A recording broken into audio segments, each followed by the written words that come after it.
পুকুর ভরা মাছ, গোয়াল ঘরা গরু আর মাঠ ভরা ফসল, তার মাঝখানে ছোট্ট একটি কুঁড়ে ঘর।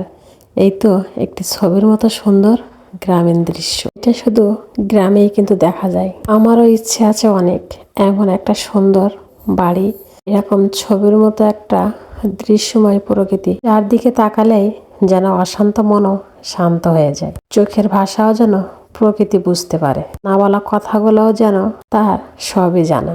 এমন একটা জীবন সবার চাইতো। সকাল হতেই সূর্য ওঠার সাথে সাথেই শুরু হয়ে যায় আজকে কি দিয়ে দিনটা শুরু করব, কোন কাজটা আগে করব, কোন কাজটা আগে করলে আমার একটু সুবিধে হবে, বিশেষ করে যাদের কোলে বাচ্চা আছে। এই যে সকাল করে চুলাটাও নেপে নিচ্ছি, কিন্তু আজকে পুরো রান্নাঘরটা নেবো না, শুধু চুলার পাশটুকুই নেপে নেব, চুলা সহ।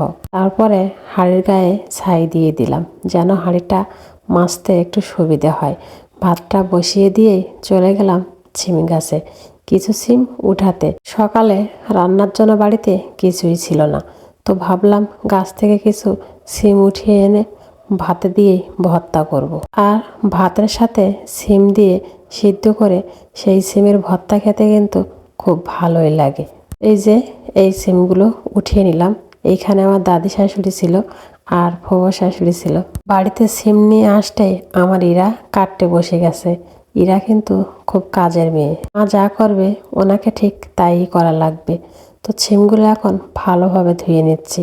ভাতে বলক আসলেই সিমগুলো দিয়ে দেব। এই যে ভাতে কিন্তু বলক চলে এসেছে, সিমগুলো এখন দিয়ে দেব। আগে যদি সিমগুলো দিয়ে দিতাম তাহলে কিন্তু সব ভাতের ভিতরে চলে যেত, আর বলক আসার পরে সিম দিলে সেই সিমগুলো কিন্তু আর ভাতের সাথে মিশে যায় না, উপরেই রয়ে যায়। ভাতটা নামিয়ে নিয়ে এখন কিন্তু বাসনগুলো মেজে নিতে আসলাম, যেহেতু সবাইকে খেতে দিতে হবে, সবার দায়িত্ব আমারই উপরে। কাঠের ছাই দিয়ে ভালোভাবে বাসনগুলো পরিষ্কার করে ডিটারজেন্ট দিয়ে ধুয়ে তারপর এইখানে সব উপর করে দিচ্ছি পানি ঝরানোর জন্য। ভেজা প্লেটে ভাত খেতে একদমই ভালো লাগে না। আর এই যে আজকে কিন্তু হাঁড়ি থেকে ভাতটা আর নামাবো না, সেই কারণে হাঁড়ির গায়ে যে ছাই ছিল সেইটা একটু ডিটারজেন্ট পাউডার একটু পানি দিয়ে ভালোভাবে ঘষে ঘষে তুলে নিচ্ছিলাম। তারপরে এই যে মুরগিগুলোকে একটু খেতে দিতে আসলাম। এরা যেন আজকে মুক্ত জীবন ফিরে পেয়েছে। এতদিন তাদের বেঁধেই রেখেছিলাম, ঘর বাড়ি নোংরা করে ফেলবে সেই কারণে। এখন কাপড় চোপড় কেচে নেওয়ার জন্য পানিটা চুলার উপরে বসিয়ে দিলাম। আর আজকে বৃষ্টির পানি দিয়েছি, কারণ হাতে সময় কম ছিল। আর ক্ষেত থেকে একটা কচু উঠিয়ে এনেছি, কচুটাও রান্না করতে হবে, তাই ভাবলাম এক পানি দিয়ে সব কাজই করে নেব। ওল, কচু, কচুর মুখিতে যদি গরম পানি দেওয়া হয় তাহলে কিন্তু সেই তরকারির স্বাদ দ্বিগুণ বেড়ে যায়, আর গাল চুলকানোর ভয়টাও আর থাকে না। রান্নার জন্য এখন পেঁয়াজ রসুন কুচি করে একসাথে বেটে নিচ্ছি। তারপরে জিরে মরিচটা একটু বেটে নিলাম, কারণ বাটা মশলা সবসময় কমই লাগে। এই যে আমার রান্নার পূর্ব প্রস্তুতি, রান্নার আগে আমি সব এভাবে গুছিয়ে নিই যেন বারবার উঠে দৌড়াদৌড়ি না করা লাগে। আর এই যে চিংড়ি মাছ দিয়ে কচু রান্না হবে।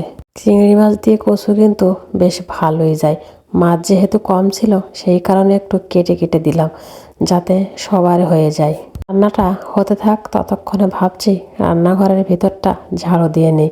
যে তরকারিগুলো কেটেছি সেগুলো একটু উঠিয়ে নেই, পলিথিনগুলো তার থেকে আলাদা করে নিচ্ছি। পলিথিনগুলো আমি আলাদা করে সব পুড়িয়ে ফেলি চুলা ধরানোর কাজে ব্যবহার করে। যে রান্নাঘরটা খুব ভালোভাবে ঝাড়ু দিয়ে নিলাম। আর এইখানে যে কুটনোগুলো তুলেছি এইগুলো সব গাছের গোড়ায় দিয়ে দেব যেন পচে সেগুলো সার হতে পারে। তরকারিটাও কিন্তু আমার শেষ পর্যায়ে হয়ে এসেছে। এখন আমি কিছু কাপড় চোপড় গরম পানির আর গুঁড়া দিয়ে ভিজিয়ে নিচ্ছি। এগুলো ভিজানো শেষে এখন আমি তরকারিটা নামিয়ে নিচ্ছি, কারণ ততক্ষণে কচুর তরকারিটা আমার হয়েই গেছে। এখন পুকুর থেকে কাপড়গুলো খুব ভালোভাবে ধুয়ে পরিষ্কার করে এই যে রোদে মেলে দিচ্ছি। যেইখানটায় বেশি রোদ থাকে সেইখানটায় আমি ইরার জামা কাপড়গুলো রোদে দেই, কারণ আমাদের থেকে ইরার কাপড়গুলো শুকানো বেশি জরুরি। আর আমি একটু পর পর এসে আবার উল্টে দিয়ে যাব যাতে কাপড়গুলো তাড়াতাড়ি শুকিয়ে যায়। ঘরের ভিতরে এসে জানলাটা খুলে দিলাম, বাহিরের একটু বাতাস যেন ঘরের ভিতরে প্রবাহিত হয়ে ঘরের গন্ধটা একটু কেটে যায়। সারা রাত বদ্ধ হয়ে থাকা ঘরটাও যেন একটু মুক্ত নিঃশ্বাস নিতে পারে। তারপরে খাটটাকে সুন্দর করে একটু সাজিয়ে গুছিয়ে দিলাম। এরপরে ঝাড়ু নিয়ে নেমে পড়লাম ঘরের ভিতর ধুলো ময়লা পরিষ্কার করে সব ফেলে দেওয়ার জন্য। যেখানে যা ময়লা আছে সব কিছু বের করে নিচ্ছি। আর প্রতিদিনের কাজ যদি প্রতিদিন করা হয় তাহলে কিন্তু ঘরের ভেতর ময়লা একটু কমই জমবে। এরপরে চলে আসলাম চুলার পাশটা। চুলার পাশটা যে বড্ড অগোছালো হয়ে আছে, এইগুলো একটু গুছিয়ে নিতে আসলাম। আর এই যে বস্তায় পলিথিন, এইগুলো ইরার বাবার ফিডের ভিতরের বস্তা। এইগুলো বাড়ি নিয়ে আসে আর আমি সেইগুলো চুলা ধরানোর কাজে ব্যবহার করে থাকি। এইখানের যে জিনিস সব ভাঁজ করে সেইখানে রেখে দেয়, যেন পরের দিন এসে যেখানে হাত দিলে সেখানে আবার পেয়ে যায়। শিলপাটাটাও সুন্দর করে ঢেকে দিলাম, যেন কোনো ময়লা পোকামাকড় তার উপরে না বসতে পারে, কারণ পরের দিনই তো তাতে আবার বেটে খেতেই হবে। এখন চুলার পাশটা খুব সুন্দর করে ঝাড়ু দিয়ে নিচ্ছি। এই ছিল আমার আজকের ছোট্ট গ্রামের আয়োজন। সবাই ভালো থাকবেন, সুস্থ থাকবেন, আল্লাহ হাফেজ।